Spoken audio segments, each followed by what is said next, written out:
Meaning, it is about perception. Perception. You know, there are those who have perfect pitch, great sound, great anything. I went to the conservatorium for 3 years. Every one of them were geniuses. Yes.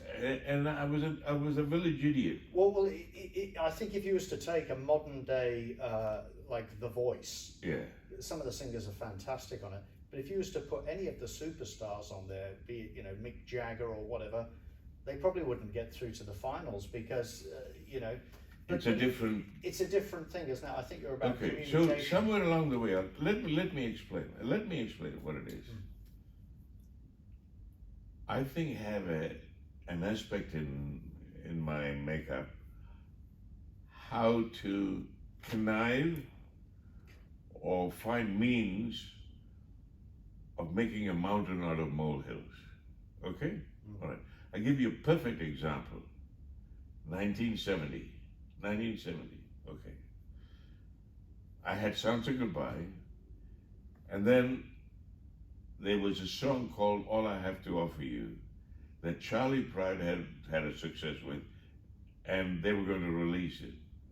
I said to the producer, Dermot Hoy, who was taken over from Arthur Major, and we were going to do, and he was going to release Charlie Pride's All I Have to Offer You.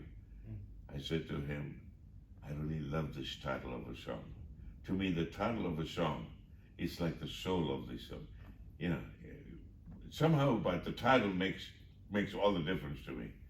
And usually, if it's a good title, it's usually a good song. But anyway, I listened to it. So I said to Dermot, don't release Charlie Pride. Hide it for 4 months, 2 months, 3 months, and then release his after I've done mine. So he said, okay. So we release it. They said, what do you call it? A problem with the recording company and radio stations. They wouldn't play any Commonwealth records. Okay, so mine didn't get played. And I was down in the dumps. My chin was dragging on the floor. Cut a very long story short, I'm in Melbourne. I met 3 ladies. They said, you look unhappy. I said, I'm unhappy. Why? I said, yeah. Oh, your record? Put it on television. That was the stupidest thing anybody could have said. But they did also say they were the sales reps, World Book Encyclopedia, but they advertised on BP with the Bob Dye show. That was it. And they left. Okay. So I walked to the window. I could see BP a million miles away. Yeah. Just a snicker. BP, the gas station. Okay. Suddenly, my brain computes, call BP then and there. I speak to a fellow called Arthur Major, and he said, what can I do for you? He'd never heard the name before, and I said, I got an idea. I'm going to give you an album for Christmas. This is out of the figment of my imagination. They're going to give me an album for Christmas. You sell it on your BP stations. You make the money.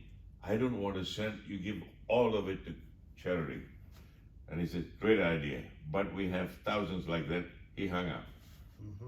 Okay. 20 minutes later, God knows why, he calls back. What was that idea again? So we meet. Instead of having nothing with All I Have to Offer You, yeah. I have an album called Peace on Earth. And when 8 or 10,000 was gold, we sold 130,000. They claimed they could have sold nearly 300,000. Wow. It was all because, not because of my singing. Yeah.